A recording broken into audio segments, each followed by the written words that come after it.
Welcome to the Lights in the Night Show with Russell Johnson, who wants to talk about and reveal what the United States government doesn't want you to know about UFOs and aliens right here in this country and around the globe. Russell has been following this material for over 50 years and will have guests who will tell their stories from around the world. Take down the number to call in, 888-565-1470, because Russell wants to hear your story. Our show also invites you to send your pictures and videos to UFO@amp2.tv so we can show them on our program at lightsinthenight.tv. Now, let's get to the Lights in the Night subject matter and hear what the government has tried to keep quiet for over 50 years. Again, get ready to call 888-565-1470 and watch on lightsinthenight.tv.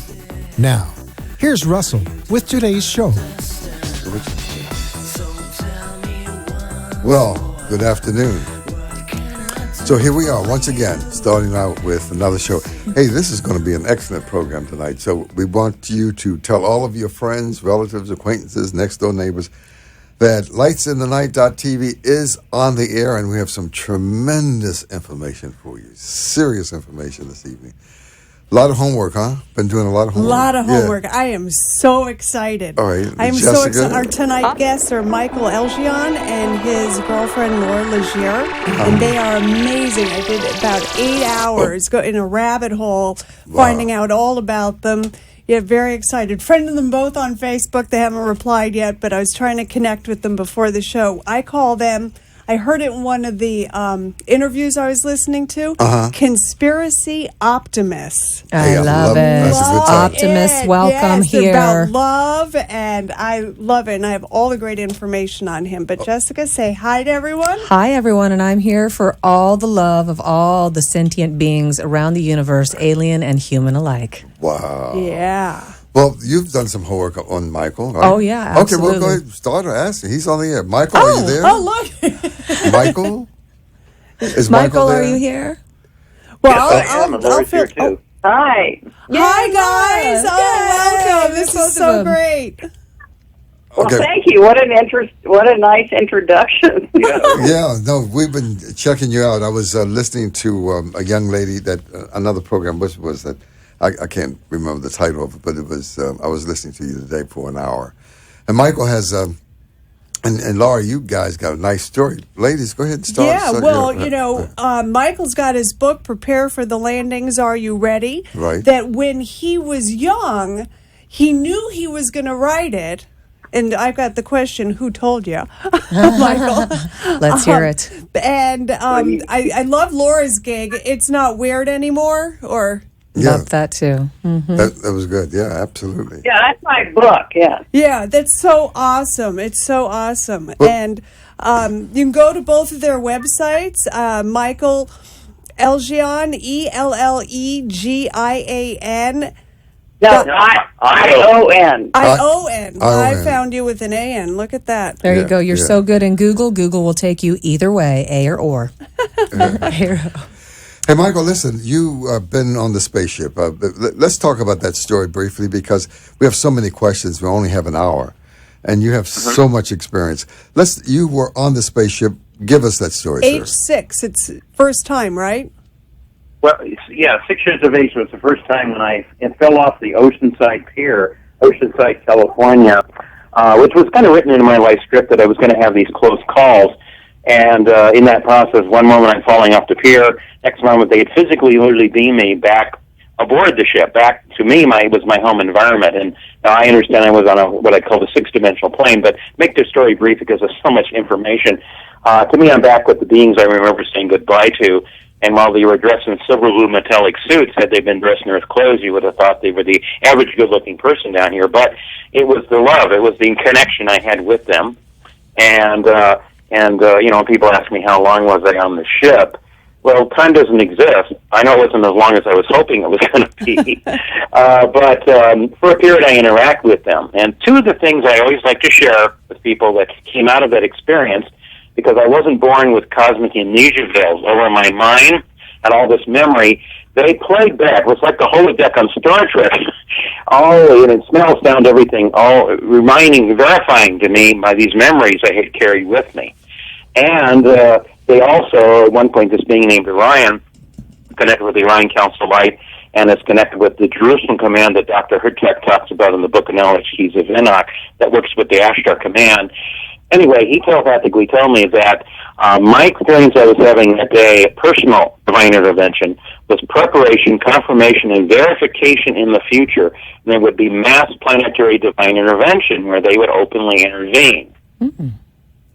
All right, so that's just a couple little tidbits of what I experienced. And that's amazing. And you were on what you called the Merkaba light ship. What does that look like? Merkaba, there's different ways to pronounce it, which is a higher dimensional manifestation of the higher being's consciousness. They don't need ships to travel, but when groups of them are hanging out together, like I'm hanging with you, in council, they create these beautiful spheres and big motherships, smaller ships, depending what they need to groups of them to travel around and share the experience.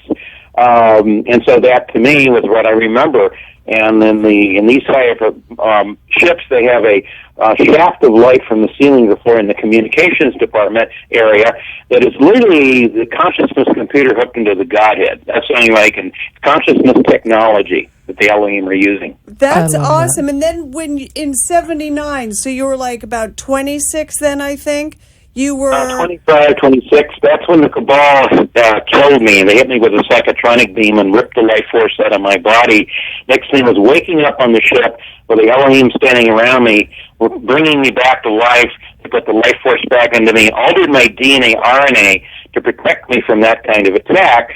Well, that was for one reason. Then I was later told, because I used to do these karmic kinds of sessions for people, having been trained in the Edgar Casey method of channeling, but the being Corriton, who I physically met on the ship, who's a communications specialist in the Ashtar Command and has overshadowed all my channeling classes, I connected with him, and I was hanging out with him in the council, and he informed me that from now on, the sessions I was going to do would be for others like myself who are on missions in Earth embodiment.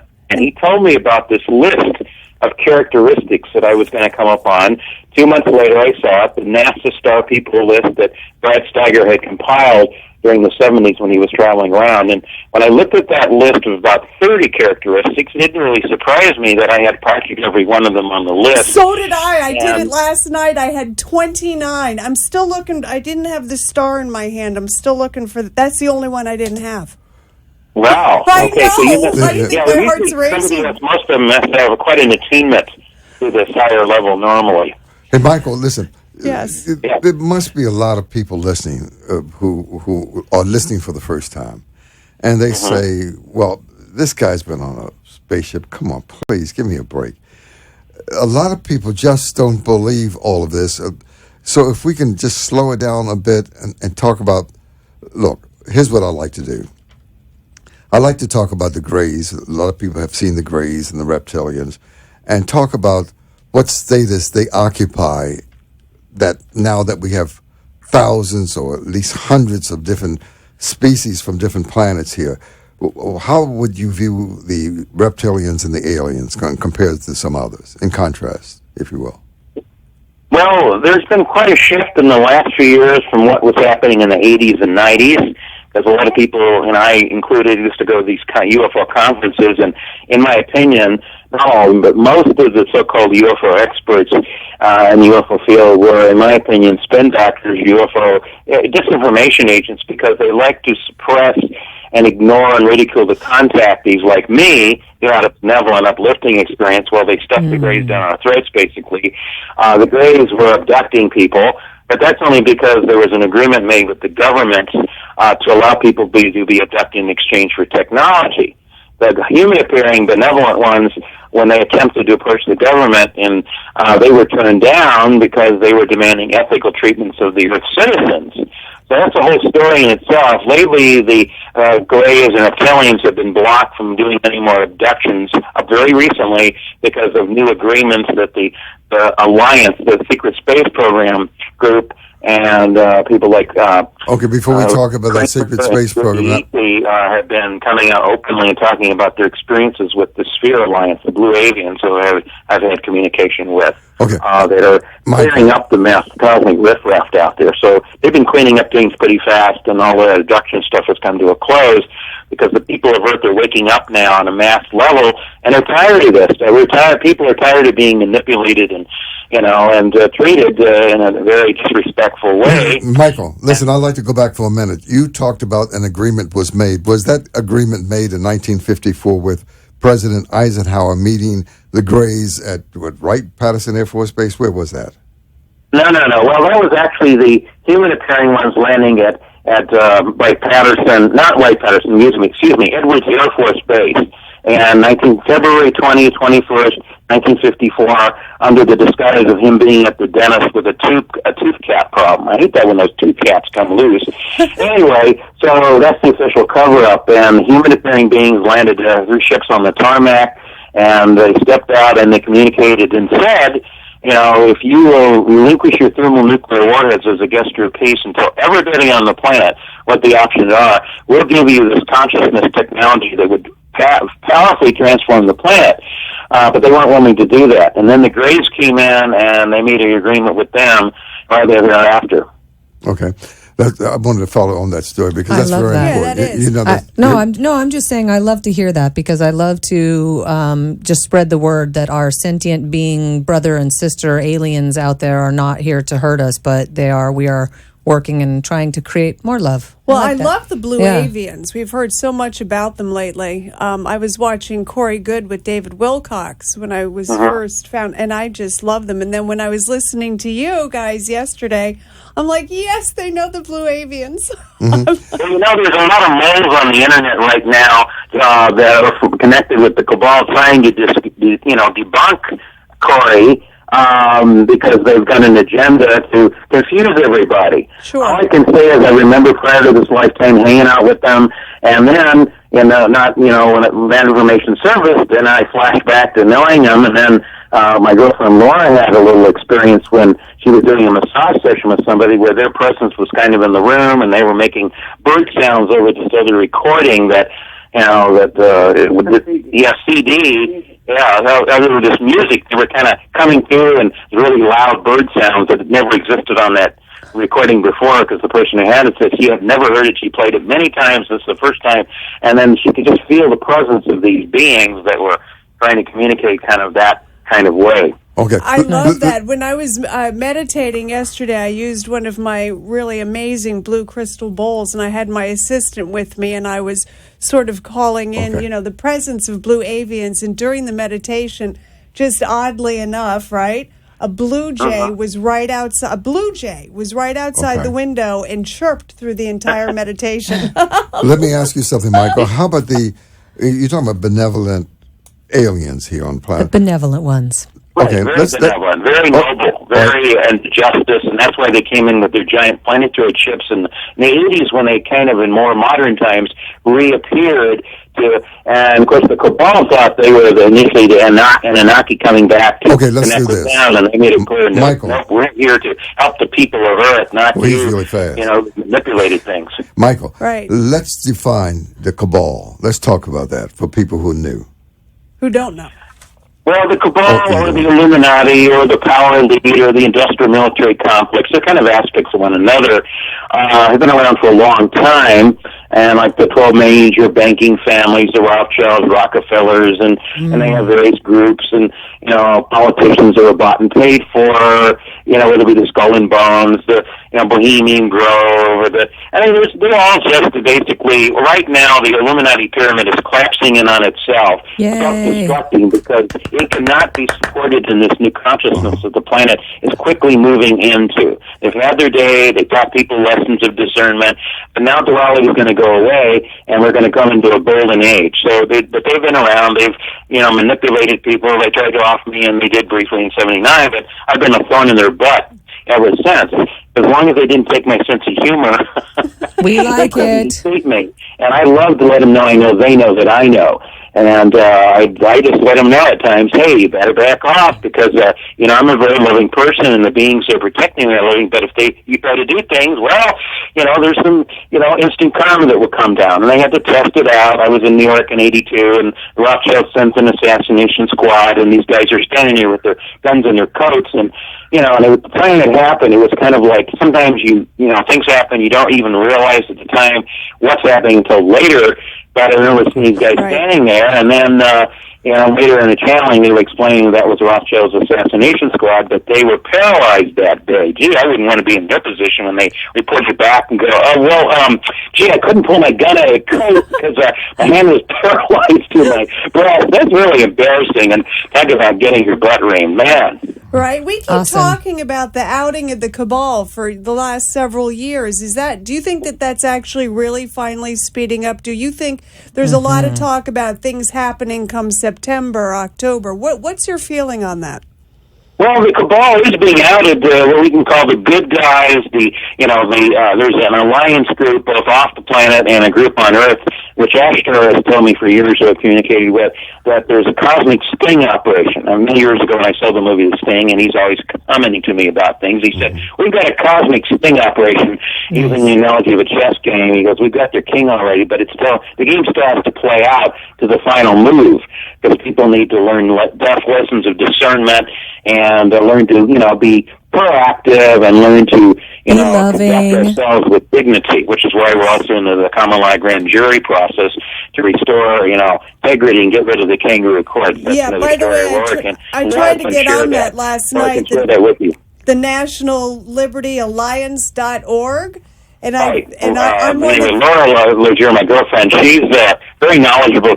I'd like to have her share at some point here, too. I'd love her to explain that's forming the Planetary Council will connect us with the Galactic Council. The people are rising up now to take back our authority from the corrupt cabal and all these corrupt politicians and corrupt judges and sheriffs and all these people who took an oath that they're not upholding. We're going to begin to take back the system, and we're starting to do that already. Awesome. I wanted her to explain to us the common law juries. I went on last night. I filled out everything, and I blew out my computer 3 times. So I have to try again tonight. There may be a time for a second show on that. That's really it's really interesting, and it's company. It's really convoluted a little bit. And there are courses you can take. Right. Understand. I got it. Yeah. So I just like to stick with the Greys, the reptilians. Okay. I'm going to stick the benevolent ones. I want to stick with those. Let's talk about the Anunnakis. Oh, is that right, well, Michael or Laura? Laura, are you there? Yeah, I'm here. Hi, honey. Oh, look, Laura, listen. Yeah. What do you know? You know about the benevolent aliens that are roaming the planet? Is that right? Well, yeah, I'm living with one. Okay. Well, in addition to him, do you know any others? Yeah. I mean, I've had my own encounters through the years, and before Michael showed up, my other half or twin flame from my ship, he was showing me his ship, like on the winter solstice of 2010, which was a really the solstice. Actually, in 2010, the winter solstice happened exactly on a full moon eclipse. And he showed me his ship. So I kept running in and outside to make sure I saw when the moon was fully covered. And all of a sudden, I see this. It looked like a sheet of glass that just glided over the eclipse. And I was like, wow, what was that? Was there a name to that group or to that ship or where your twin flame of that nature came from? Yeah, Arcturus. We're from Arcturus. Arcturus. Laura, how do people take you when you talk about the reptilians, the Greys, or the Anunnakis, or aliens in general, or planets? Or how do people take you generally? Because I know you do a lot of interviews. I guess I don't.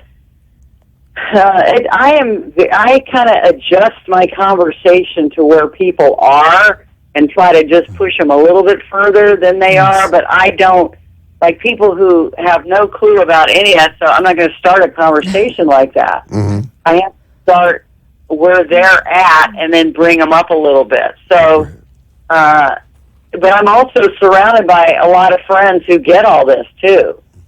Which is awesome. awesome. You know, like being at the East City Ranch with James Gilliland, you know, nobody has to temper what they say at all.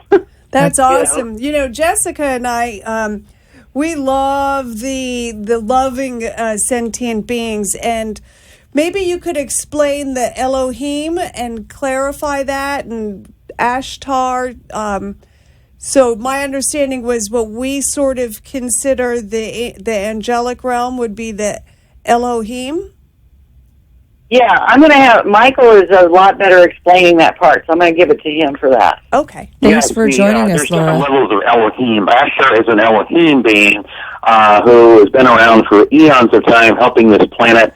In fact, he's the one that when I do my personal 90-minute transformational channel readings, which I do almost every day, and there's somebody who contacts me to experience it, which is also very transformational because they download these highlighting codements that when you play back the recording, more than just when you experience it, activates your DNA, RNA, and causes a whole transformation. But and they also, excuse me, Michael, also in my life.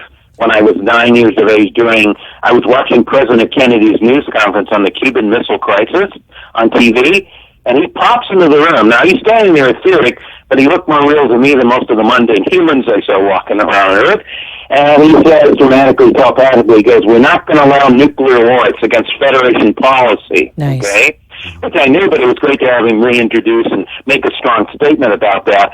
So as time went on, he started coming around to come through me every time I do these 90-minute readings. He is in charge of the Earth Volunteers missions, so he comes through me speaks through me during these 90-minute sessions, and also they download these highlighting codements, which, again, playing back the sessions, allow the DNA RNA to be activated, and you go through this whole transformation. So he's one of the creative beings, you can say, that but still human appearing, could come down and walk the streets of Earth, and just like the normal good-looking person, there's an image of him that's been floating all over the internet, kind of in blue, a blue suit with blonde hair. And then there's another image painted by a very famous clairvoyant artist named Soleil Winkler that shows him having a helmet on, in an old book called Ashtar. It was named that, with his image on the front.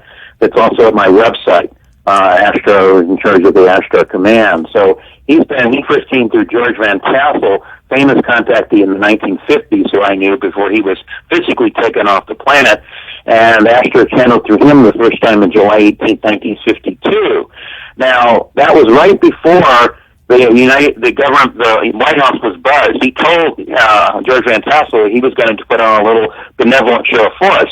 24 hours later, on July 19th, they buzzed the nation's capital. Now, I know it's some information floating around trying to imply there was a bunch of Nazis in there with anti-gravity vehicles. No, that was the higher beings putting on a kind of diplomatic display, and it took them 2 years before they could land at Edwards Air Force Base. They wanted to, but it was the pettiness of the Earth officials who didn't want a kowtow to higher ethical standards. But finally, they were put on the spot, and they were finally able to land. But it was their group that buzzed the nation's capital to make a benevolent show of force, saying, hey, we're here, and we're demanding that there are certain higher principles that the governments have to live up to. Okay, Michael, one second. Anyway, slow down. We want to catch up with you. Go ahead. What you said, Jessica? I just actually had a question. I know that you just talked about them showing up and saying we're not going to allow nuclear war. Do the benevolent ones that intercede on our behalf also get involved in any of the financial challenges that our Earth is facing?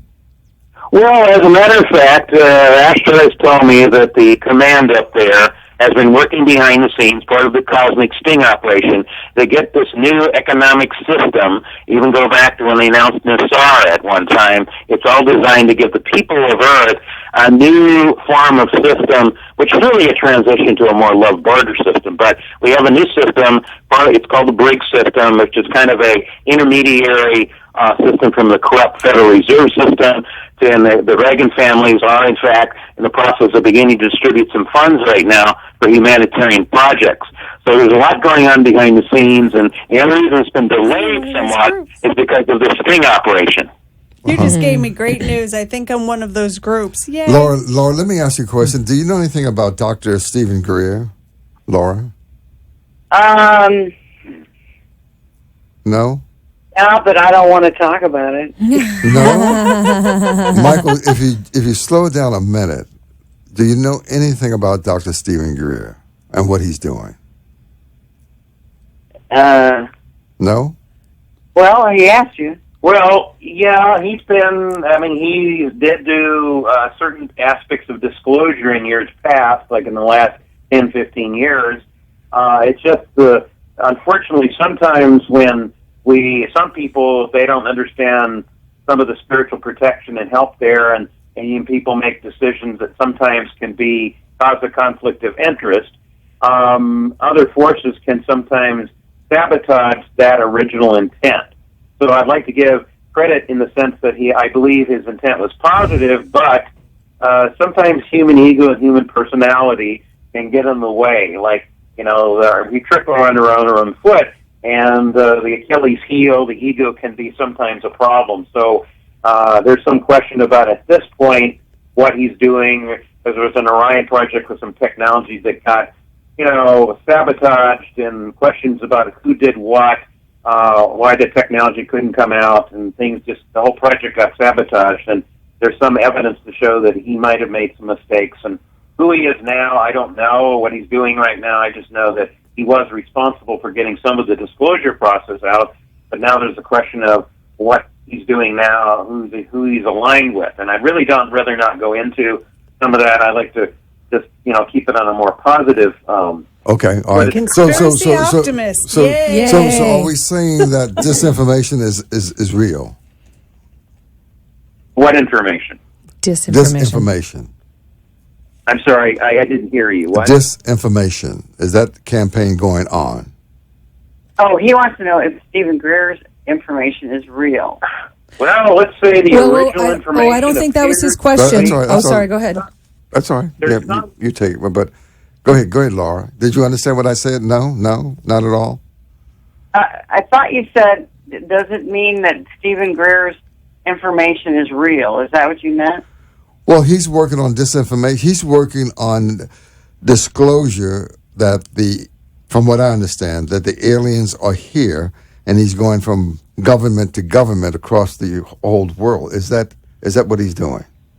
Well, that's what he was doing, and seems to be doing some of it. But again, the question of how he got involved publicly, there's some evidence to suggest the government's approach to him kind of represents disclosure in the way that they wanted it to come out versus the whole story. I mean, again, I don't really want to get involved in gossip mongering about who is who and what is what. This has been going on in the UFO field long enough. I'd rather talk about the positive stuff. So we love you. So I want to get back to just for 1 second, because I think this is really cool. In your transformational channeling readings that you do for people as are of your nature, also I think I understood that in listening to that over and over after you do the reading, that implants can fall out or be diffused or... Well, the higher lighting codements that they download, that impacts that when you play it back, and it's really based on the intent and desire to utilize information and energetics of that session, that intent is what activates the higher lighting codements to help the person empower themselves, get plugged into their mission. It causes a transformation. So I could say that maybe I did have an experience of one woman years ago who used to live near Dulce Base, which is in Four Corners area, and she had been an abductee. After she had a session from me, she blew an implant out of her nose. That's what I was listening to. Photographed it, and it started dissolving later. So, yes, I can say that there's some effect on it. There's also other people like Alexandra Meadows who specializes in implant removal. So I highly recommend those who want to get specifically, because implants can be physical, etheric, and astral. So some of the physical ones, and she seems to be doing a lot of great work in removing, and she works with certain other people like Jerry, who is a healer, and they do great work on removing specific types of things from people's body and also entity kind of removal stuff. I think too. that's... So we have different frequencies that we focus on. That is so awesome. And so when you're channeling sort of these higher vibrational sentient beings that are activating the ground troops, right? To The boots on the ground, the boots on the ground. The cosmic cleanup crew. We're the cosmic cleanup crew, and then the cosmic backup team, the Astro Command and the fleet, the light ships, are the trillion-plus ships up there, are closely monitoring and during this transition, waiting for humanity to reach a certain vibrational level. We're getting very close to it right now for them to get the cosmic green light. At some point, they're going to make their presence more overtly known. But they have to do it they have to be careful that when they do it, there's enough percentage of the world population that is attuned enough so the few others that aren't attuned, will kind of mellow out about the process. And Absolutely. there's been concern for years about, this has come through the UFO community about alien invasion announcements and things. And I know there was a spin put on some information into, for years, about this was one of the cabal's plan to fool everybody using Project Blue Beam and some of this, but that was neutralized by the Federation forces because we've been fooled enough and manipulated enough by sophisticated types of things. So as people wake up, our efforts give the higher forces mandated authority, which also things like the common law grand jury process, especially when we're active and we're activists and we're taking action, that's very powerful to give them mandated authority to step in on our behalf. Jessica? Right. I'm going to try that again tonight. Right, Jessica? Yeah, I just was curious as I heard you say that, the question came to me. So what was really Roswell in your opinion or your knowing?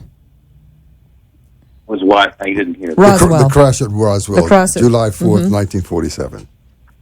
Oh, wow. Well, the Grays crashed. It was one of the many, I'd say, hundreds of crashes that happened in the late 40s and early 50s because the radar frequencies the government was using actually knocked out the onboard computer of the Gray ships because they're very vulnerable compared to, say, Merkabah ships that are consciousness technologies. They don't crash here. So after that agreement set up with the Grays, they changed their radar frequencies. Anybody who's been in the military who has high security clearances could verify that fact about radar frequencies being changed because of, even though depending on their classification, because it's all compartmentized, some of them would know about that fact of the real reason that one of the reasons that the radar frequencies changed somewhat because of the agreement that was set up at that time. Did you ever do any work with Dr. John Mack? No, I know about his work.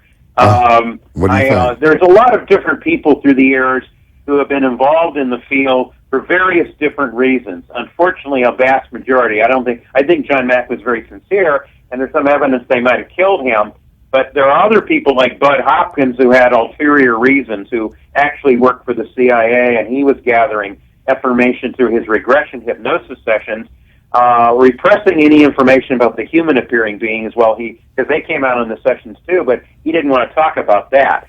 But he just talked all about the Greys and abductions, stuffed them down our throats, basically, made it sound like we were just being visited by negative entities, while ignoring all the benevolent contacts like the Billy Myers contact case and various ones that documented the existence through, computer analysis of photos, sounds of the ship recorded, analyzed, and then crystal metal samples like Billy Myers brought back. They were analyzed by Marcel Vogel at IBM Research Laboratories, and they said we can't reproduce that on this level. Groups like MUFON did not want to recognize the Billy Myers case because they were human appearing and they were benevolent.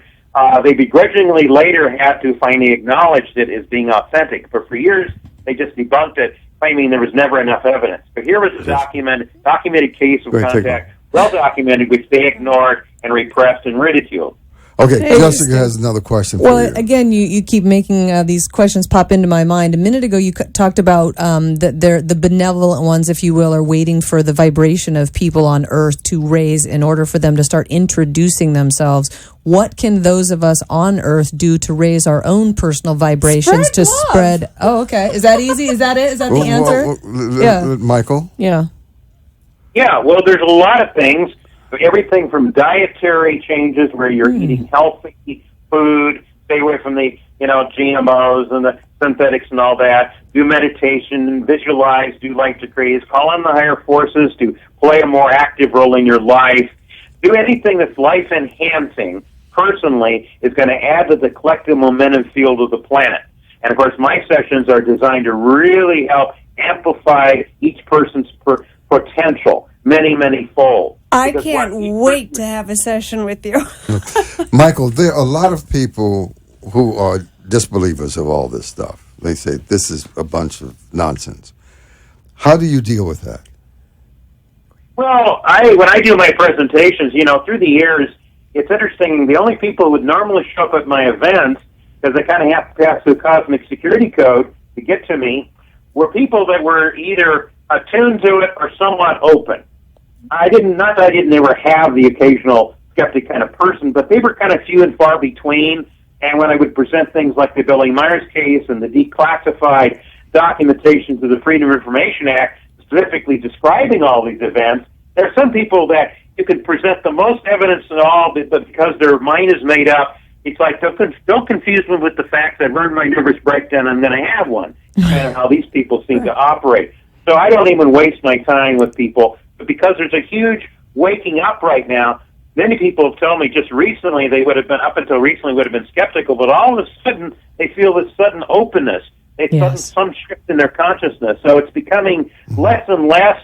If you look at the evidence, it's getting harder to be a skeptic because there's plenty of evidence available to support the reality, okay? If you put your head in the sand and say, don't confuse me with the facts, well, that's where you're going to stay. But inevitably, as long as you're a good person, whether you're skeptical or not, there's going to come that moment of awakening, having an epiphany, and suddenly you don't know why you know, but you know, and you may have a sighting, you may have communications from the higher forces. It all shifts when the time is right. What kind of evidence are we talking about, Michael? If you're saying I just mentioned as one example the Billy Myers case. Okay, the Billy Myers case. Michael,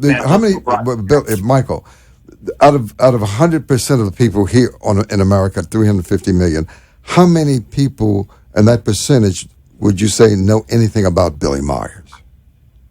Well, depending on, because it was a little more well-known like 10, 15 years ago, probably not that high a percentage. Okay. But then, I don't know, I missed estimating, but having heard about and studied this case, knew Colonel Wendell Stevens, one of the major researchers, and Jim Delatoso, who did all the computer analysis with NASA equipment. I knew a lot of the researchers. There, a lot of the conferences, there was knowledge about it, but it's not that known today because that was more like 20, 30 years ago when Absolutely. it was happening. And that's my point. Now, I would say, in my estimation, a guesstimation, if you will, I say 80% of the people walking around on the planet Earth have no idea who Billy Myers was. At least. And I'm being conservative. Yeah. Are you still there? Michael. Oh, no. All right.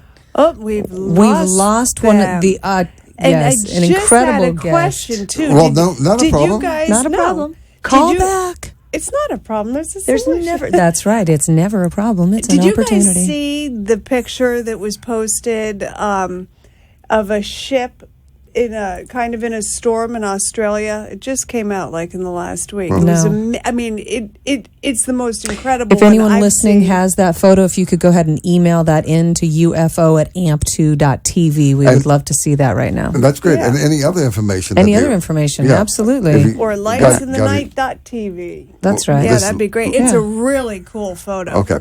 Listen, I've been looking. Look, I have.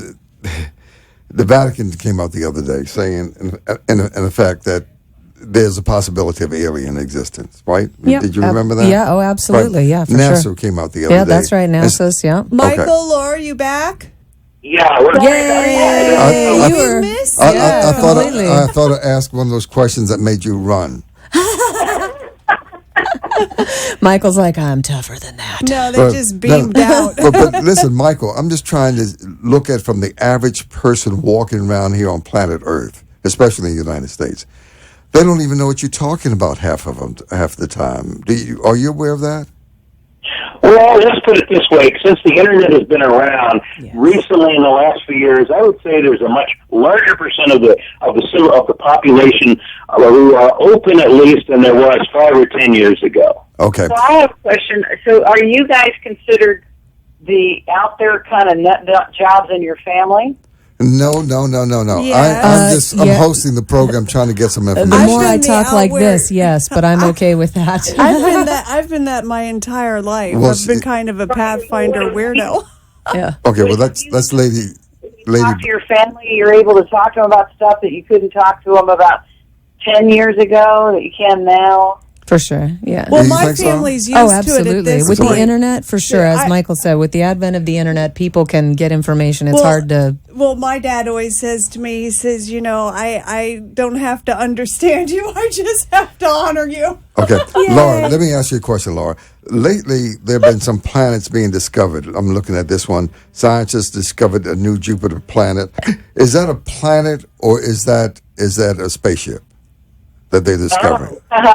Well, it's there's so many spaceships that are planetoid. That's part of the Sphere Alliance. Didn't know that. There's the Sphere Alliance, but a lot of people have been getting these awesome pictures of these spheres with wings. Ooh. And the other spheres seem to be around. Well, James Gilliland got some really the same kind of sphere that has these little. They look like jewels. It looks like a piece of jewelry. Actually, they're placed in specific places around the sphere, and I've seen that sphere in different pictures around the planet. And what I'm getting is those are planetoid ships from the Sphere Alliance, and so are the wing spheres. They're beautiful. How beautiful. I was asking when we got disconnected if you guys had seen the picture in Australia of the ship. It was sort of in a storm with a lightning bolt behind. Did you guys see that new? Yeah, we saw that. Now, is that the one that I'm talking about that looked like a jewel? I don't know. I'm not sure which. Well, no, this Jessica. one was sort of oblong with lights and very galactic looking. Do you think that was real? Well, I'm not sure. There's so many different images I've seen, so I have to look This at is what like the hottest okay. one of the week. Jessica. So I have another. Jessica. I have another question for you, Michael. A minute ago, you talked about ways to raise vibration is to tune into the communication from higher forces. As people transition into this waking up state, how does someone understand the difference between a communication from a higher forces versus what they may classify as God or something else? Well, one of the services I provide for light workers is I do one-on-one private instruction over the phone or Skype. It's a 3 or 4 hour class to teach people how to channel, how to understand and interpret the energies in the signal. Because we're all channeling life force. It's just learning to interpret the signal. So that's one of the services of helping people develop that natural ability to interpret signals of life force as they come through and also receive communications from the higher forces. What was expecting, Laura? What are you expecting in September? Some people keep saying something dramatically is going to happen in September. What are we expecting? Well, to me, I feel that the event in September is kind of like a precursor, cosmic hors d'oeuvre, appetizer compared to something much more powerful later on. What has been called the event coming up, where the energies hit this planet from the great central sun, which the blue avians are actually buffering things a little bit, because if the full impact hit this planet already, people would not be prepared for it. So they're turning up, kind of like turning up the light, a dimmer switch, turning it up gradually and then amplifying so that people can handle it. So Right, otherwise there'd be like madness, right? Well, Madness, yeah, that's It would be they such a shift in decide, energy. People would think They they've couldn't gone mad. handle it. Mm-hmm. Speaking of madness, I was listening. Welcome to Lights in the Right. Night.tv. So welcome to Lights in the Night.tv. People say, well, what are they talking about? These guys are off the rocker. But anyway, Laura, I was listening to you and Michael on another show, and you were talking about that you were instrumental in helping some aliens who are anathema to you, if you will, to escape and leave this planet. Can you talk about that? You unearthed them, and how did you do that? You know what? I don't know exactly what you're talking about. You said that you were instrumental. I think maybe they were stuck here. One second. I know what you're talking. Oh, I know. Okay. Yeah. This has to do with the clearing we did on James Gilliland's ranch. Absolutely. Yeah. Let's talk about that for a bit. You mean Okay. that you So were what happened able? Go ahead. So what happened was Alexandra Metters because it was one of their yearly conference, and they have a bunch of speakers, and Alexandra Metters from the Galactic Connection, who does a lot of interviews herself, and she's got a very elaborate website, and she's the one that has the implant removal program, and she channels Ashtar too. And so she was getting this message that there was this huge Stargate on James's, it's called the Field of Dreams, where we sit out in lounge chairs at night and do sky watching and also watch Mount Adams, because the mountain lights up I've seen it light up like a Christmas tree with the going in and out of it.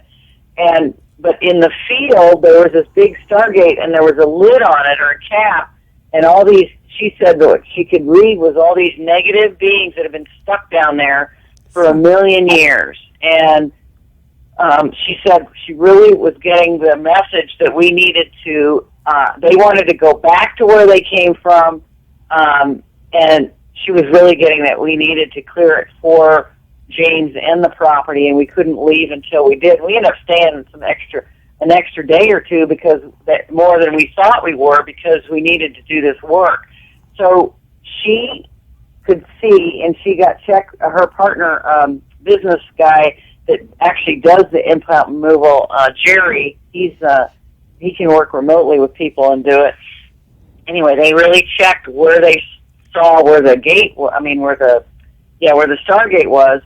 And so what we did is a few people up, and Randy Kramer from the Secret Space Program, he joined us, and he was giving us disclosure about the Secret Space Program, and that's more of an Earth-based,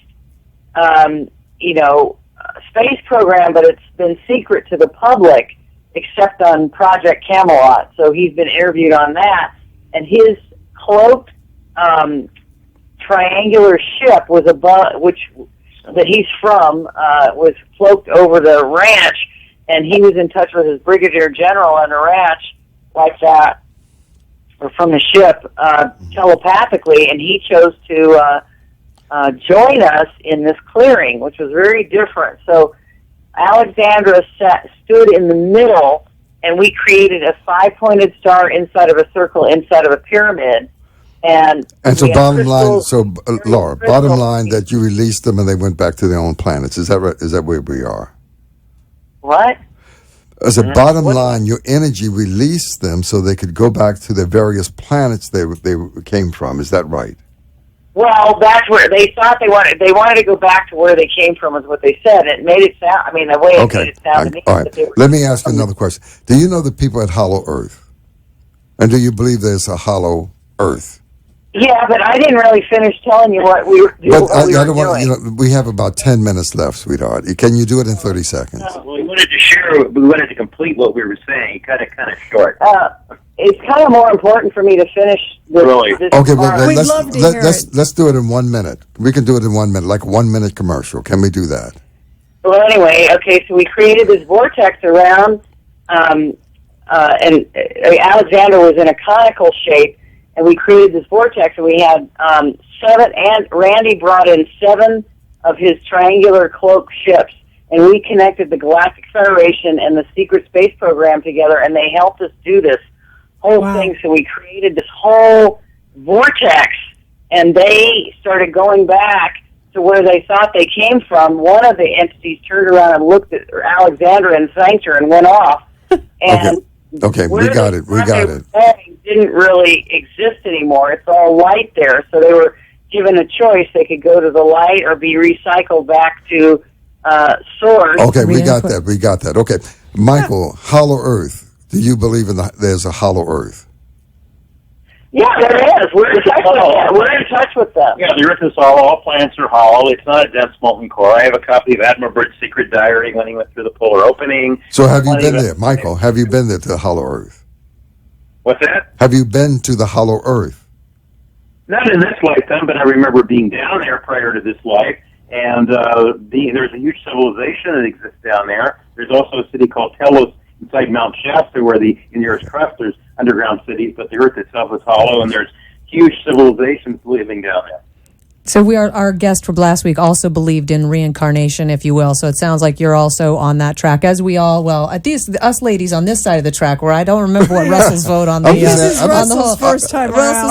I'm just asking questions. I just got here. I just got here. So I'm new. So you both also believe in the concept of reincarnation. Oh yeah. Oh yeah, and then for reincarnation from other planets also than just Absolutely. Earth life. Okay. Yep. Right. Can I ask you a question, Michael? I've always wanted to ask, and you seem like the perfect person to ask this question. Gene Roddenberry from Star Trek. I always assumed you used the terminology earlier called consciousness technology. And as I started to understand the concept of consciousness and the ability to project consciousness, I always thought of Gene Roddenberry and wondered, did he get the visualization of all of his characters by projecting to different planets that may be out there? Or Well, actually, Gene Roddenberry did not really come up with the original idea. This famous contactee named Jacques Riviere used to have meetings in Hollywood, California. Gene Roddenberry sent some writers, went to his meeting. He took the information, never gave the guy any credit, and then we heard, and next thing you know, Star Trek premieres, but it was based a lot, leaving a lot of the metaphysics out, of course, of what this guy was sharing in these meetings he used to have. at meetings with actual beings from other planets, or meetings just, could you clarify that? Well, this guy he was a contact. He was a French aviator during World War II, had contact with human-appearing beings, and interacted with them. And then after the war was over, he moves eventually to Hollywood, California, and starts sharing all the cosmic metaphysical information that he had available. But Gene Roddenberry never gave him any credit, and Gene Roddenberry also worked with a couple other channels also to come up with some of the information as well. So the answer is yes, and maybe they didn't use what you can call consciousness technology, but it does sound like then the answer to my question is yes, they're tapping into other beings and seeing those. Yeah, somewhat. The holodeck and things like that are kind of representing that higher, because that's actually what I experienced too on board. But LNU technology goes way even beyond that to some degree, but there's only a certain amount of special effects that they can use to kind of demonstrate some of that, some of the technology that's been around a while. When you were on board, describe that to us. What did you see? What did you feel? What did it look like? I'm actually asking for a reason, but... Okay. Well, the first time when I was taken at 6 years of age, I was only in this one chamber, which I could call the medical section. The beings were standing around me. And the second time in 79, I was in what I would call the main communication control room with a shaft of light from the ceiling to the floor, the consciousness computer. And so there was, the first time was a brief thing with taking away the trauma from the fall. Again, I can't say how long I was there, but I interact with these beings. And then in 79, I was there for a period also when I connected with Corton. And he was telling me about what was coming up, that I would no longer do the karmic kinds of sessions, but would now do sessions for others like myself. And I watched them also at one point take the blood out of my body, actually lift out of my body, and watched them go through. My whole body went through a DNA RNA transformation. Wow. Through the transformational readings that I do now. Hey, well, Michael, how do you prove any of this that you say? People listen and say, well, the average person, if you will, listen and say, well, again, I don't have a proof in the kind of way. All I can do is share my experiences. Those that are attuned to it feel attuned to it. And there's so many people waking up right now. The ones I focus on are the people who are hungry, who want to know. There's plenty of those all over the world who are waking up. So, okay. All right. Yep. All right. Agreed. We'll take Laura's cue. Reach them where they're at. I know you're fine. real. Here's a big question. Fine. Do you know Laura Eisenhower or Andrew Basago? Have you talked to them? Have the information that they are talking about, do you believe in any of that information? Oh, yeah, because we know Andrew Bouchardo. yes, definitely. Now, he says he's been to Mars and back. Yes? I'm sorry? He says he's been to Mars and back. Yeah, that's what I understand. Yeah, well, And then he that's says, what wait a minute, one question. And then he says the President of the United States, Obama, was there when he was there, right? years. Hello? Hello? Did you hear that story? Which story?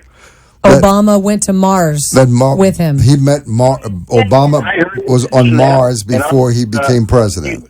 From what I know about Obama, he was born into a CIA family. A lot of the people who've been part of disclosure who come out have been born usually in alphabet soup agencies, and some of them come out and become whistleblowers. Okay, well, do me a favor. Give the people. We only have 2 minutes. Give the people 1 minute. 1 minute. Okay. Give the people your website so they can go and get information, and also Laura. Would you do that for us? Okay, my website, michaelelejean.com. And I'm Laura Legere, LEGERE.com. Well, you can close it out. Hey, thank you very much for being on it, Jessica. Close Absolutely. it out. Yeah. Thanks for tuning in to lightsinthenight.tv. And make sure to send in your photos, your stories, suggestions for people you want us to interview to UFO at amp2.tv. 30 seconds. And this is Lady Christoper saying thank you, everyone, for joining us. And thank you so much, Yes. Michael and Laura. I was Yes. so Hand clap from Michael excited. and Laura. You are that's awesome. I'm in it. touch with you. Please accept my friend request. I'm sending you one now. Okay, that's it. Thank you very much. See you next week right here on lightsonthenight.tv. This is Russ Johnson. Bye now. Bye. Bye.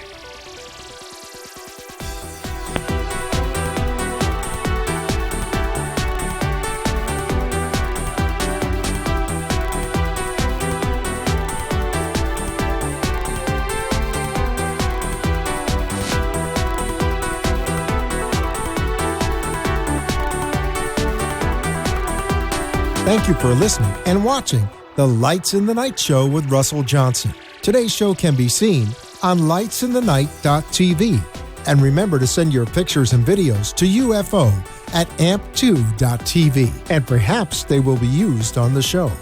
Join us next week as we bring you more information on UFO sightings and aliens that your government doesn't want you to know about. Keep the information flowing, and we will see you next week on The Lights in the Night Show with Russell Johnson.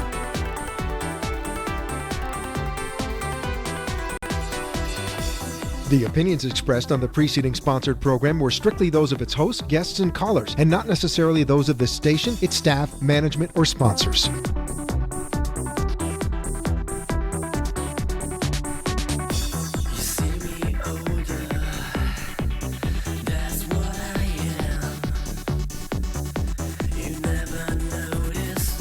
Talk 1470 WWNN Pompano Beach, Boca Raton, Miami, Fort Lauderdale.